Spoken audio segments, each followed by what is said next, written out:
चलिए आज एक सफर पर चलते हैं भारत की जीवन रेखा गंगा नदी के साथ। देखेंगे कि हिमालय की उन ऊंचाइयों से निकलकर ये विशाल नदी आखिर बंगाल की खाड़ी तक पहुंचती कैसे है। तो शुरू करें। तो सवाल ये है कि आखिर कैसे एक छोटी सी बर्फीली धारा भारत की सबसे विशाल नदी बन जाती है। मतलब ये सिर्फ पानी का सफर तो है नहीं, है ना? ये तो एक पूरी की पूरी सभ्यता को आकार देने वाली कहानी है। चलिए इस कमाल की यात्रा के हर पड़ाव को जरा करीब से देखते हैं। तो हर महान नदी की कहानी की तरह गंगा की कहानी भी एक बहुत ही छोटी सी जगह से शुरू होती है। कहाँ से? हिमालय के ऊंचे बर्फीले पहाड़ों से, जहां पिघलते हुए ग्लेशियर असल में इसे जन्म देते हैं। तो देखिए, गंगा नदी का जन्म होता है गंगोत्री ग्लेशियर से, और वहीं इसकी सबसे बड़ी सहायक नदी यमुना वो निकलती है यमुनोत्री ग्लेशियर से।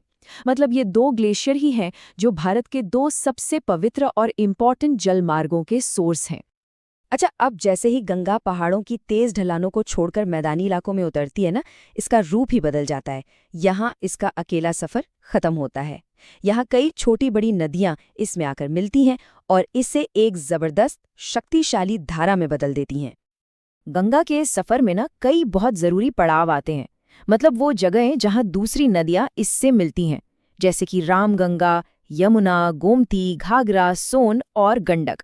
तो चलिए इनमें से कुछ खास नदियों से मिलते हैं और देखते हैं कि वो गंगा को कैसे और भी बड़ा और शक्तिशाली बनाती हैं। तो सबसे पहले यमुना।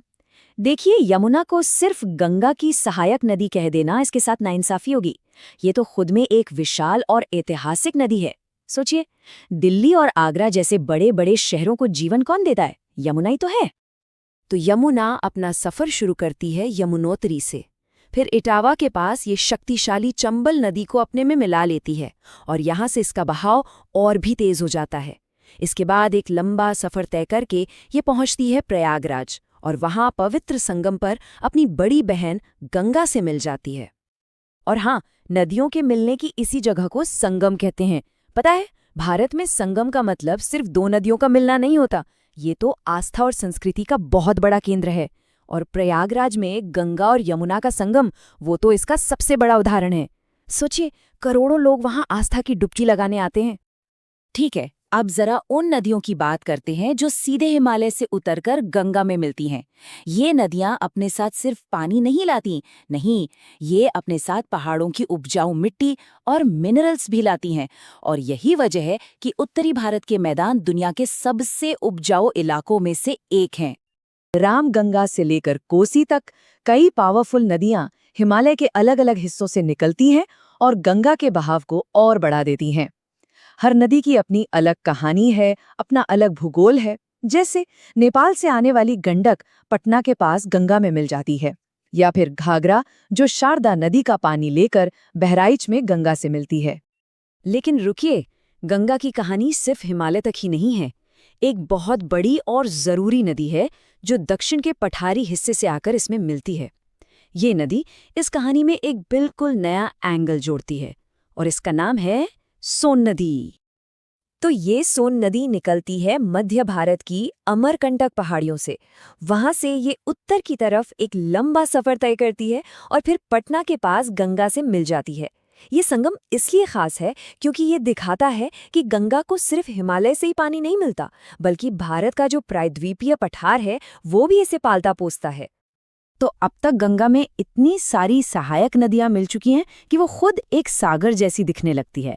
अब वो अपने आखिरी पड़ाव की तरफ बढ़ रही है, यानी समुद्र की ओर। तो चलिए देखते हैं कि समुद्र में मिलने से ठीक पहले इसका रूप कैसे बदलता है। अच्छा, जैसे ही गंगा समुद्र के पास पहुंचती है, उसका बहाव धीमा हो जाता है और अब वो किसी नदी में मिलती नहीं, बल्कि खुद कई छोटी छोटी धाराओं में बढ़ जाती है। इन्हीं में से एक सबसे खास धारा है हुगली, जो दक्षिण की ओर मुड़कर कोलकाता शहर के बीच से गुजरती है। तो हुगली नदी, जो गंगा की ही एक धारा है, वो कलकत्ता की ओर बहती है और अपने रास्ते में छोटा नागपुर पठार से आने वाली दामोदर नदी से मिलती है। और ये इस पूरे विशाल नदी सिस्टम का आखिरी बड़ा संगम होता है। और फिर आखिर में सैकड़ों नदियों का पानी अपनी गोद में समेटे हुए हजारों किलोमीटर का एक लंबा, बहुत लंबा सफर तय करके गंगा अपनी अनगिनत धाराओं के साथ बंगाल की खाड़ी में मिल जाती है और बस यहाँ आकर इस महान नदी की यात्रा पूरी हो जाती है। तो हमने देखा गंगोत्री से लेकर बंगाल की खाड़ी तक गंगा की यात्रा असल में एक नदी की नहीं बल्कि नदियों के एक पूरे परिवार की कहानी है ना? और ये हमें एक बड़े सवाल पर लाकर छोड़ देती है कि नदियों का ये जो पूरा विशाल नेटवर्क है, ये सिर्फ जमीन पर खींची हुई लकीरें तो नहीं है। तो फिर ये भारत के भूगोल, उसकी संस्कृति और करोड़ों लोगों की जिंदगी को असल में कैसे आकार देता है? हम सब जानते हैं कि यमुना गंगा की सबसे बड़ी सहायक नदी है, पर क्या ये जानते हैं कि यमुना को इतना विशाल और ताकतवर कौन बनाता है? जी हाँ, उसकी अपनी सहायक नदियां। तो आज हम इसी रिवर सिस्टम की गहराई में उतरेंगे और यमुना के इन पावरफुल साथियों को थोड़ा और करीब से जानेंगे। चलिए इस सफर की शुरुआत करते हैं। तो चलिए सीधे एक सवाल से शुरू करते हैं, एक ऐसी पहेली जो अक्सर भूगोल में दिलचस्पी रखने वालों को भी चक्कर में डाल देती है।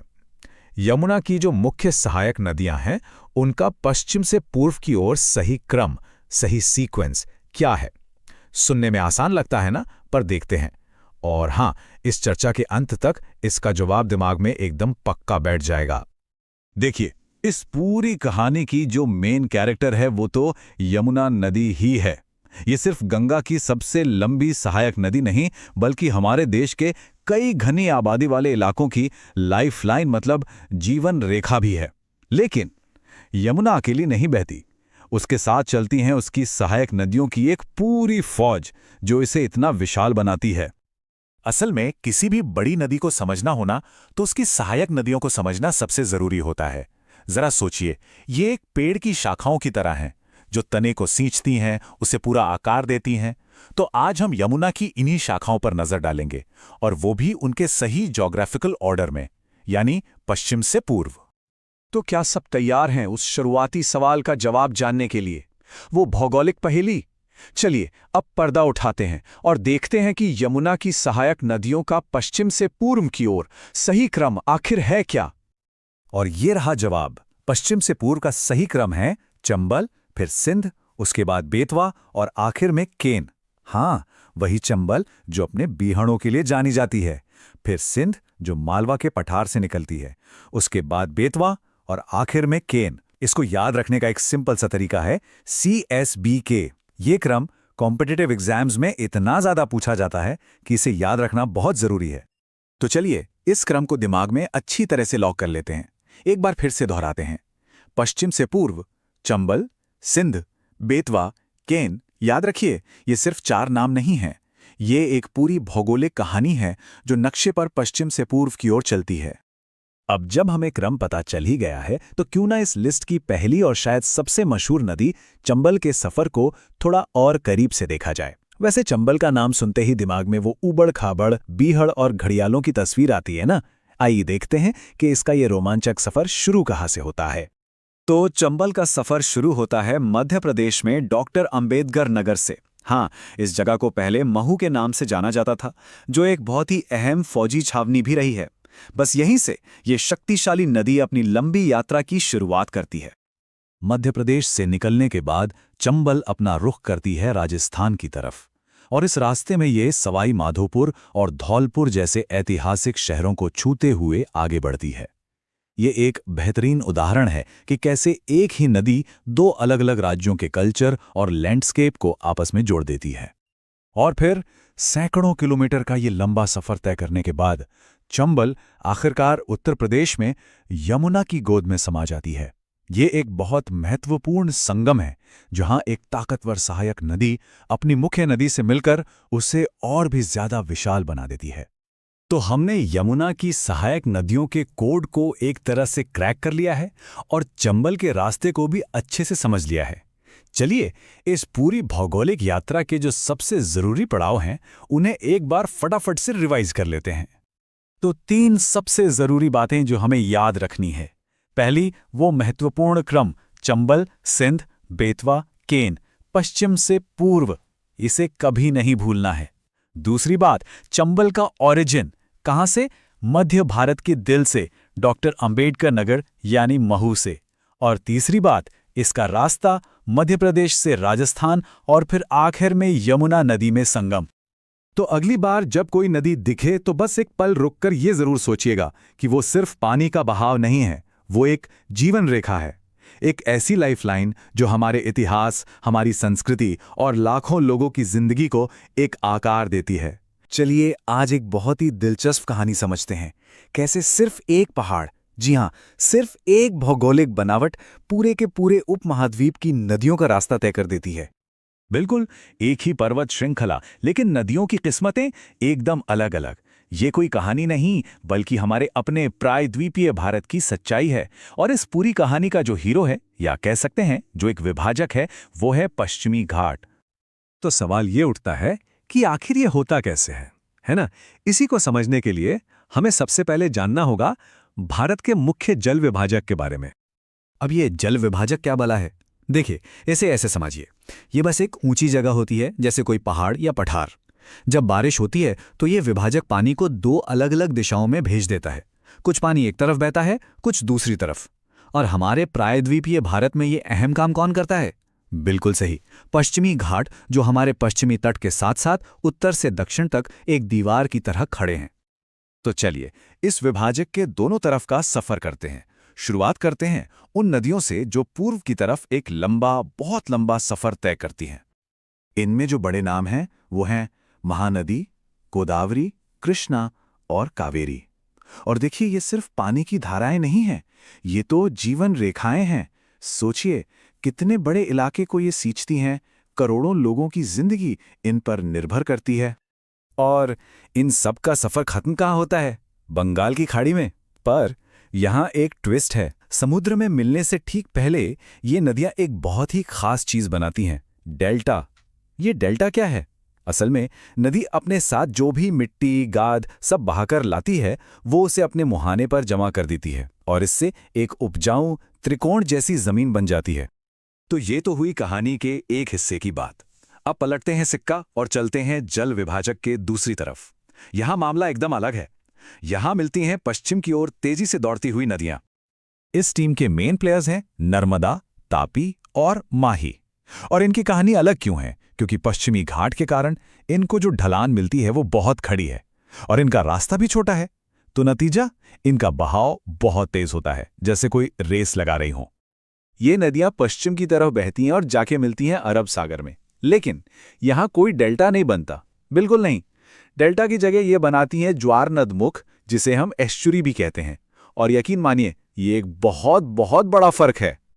तो बस अब आ गए हम इस पूरी कहानी के सबसे मजेदार हिस्से पर। डेल्टा बनाम ज्वार नदमुख, दो रास्ते और अंजाम एकदम जुदा। यही फर्क तो सब कुछ है। देखिए, जो नदियां पूर्व की तरफ जाती हैं, उनका सफर लंबा होता है। वो थक हार कर धीमी हो जाती हैं और अपनी सारी मिट्टी जमा करके एक उपजाऊ डेल्टा बना देती हैं। दूसरी तरफ पश्चिम की ओर बहने वाली नदियां हैं, तेज, छोटी दूरी तय करने वाली। वो सीधे जाकर समंदर में मिल जाती हैं, कोई जमाव नहीं। इससे बनता है ज्वारनमुख, यानी वो जगह जहां नदी का मीठा पानी और समंदर का खारा पानी एक दूसरे से मिलते हैं। तो चलिए फटाफट सब कुछ एक साथ देख लेते हैं। एक तरफ है पूर्व की ओर बहने वाली नदियां, जैसे महानदी, गोदावरी, कृष्णा, कावेरी। इनकी मंजिल बंगाल की खाड़ी और मुहाने पर क्या बनता है? डेल्टा। दूसरी तरफ है पश्चिम की ओर बहने वाली नदियां, नर्मदा, तापी, माही। इनकी मंजिल अरब सागर और ये क्या बनाती हैं? ज्वार नदमुख। और इस सब के पीछे की एक वजह, हमारा महान जल विभाजक पश्चिमी घाट। तो अंत में यह हमें एक बड़े सवाल के साथ छोड़ जाता है कि भूगोल यानी जमीन की बनावट किसी नदी की किस्मत को कैसे तय करती है। और यह सिर्फ पानी के बहने की बात नहीं है ना? ये तो सभ्यताओं की कहानी है, ये हमारे पर्यावरण की कहानी है और ये पूरे के पूरे इलाके की जिंदगी को एक नया आकार देने की कहानी है।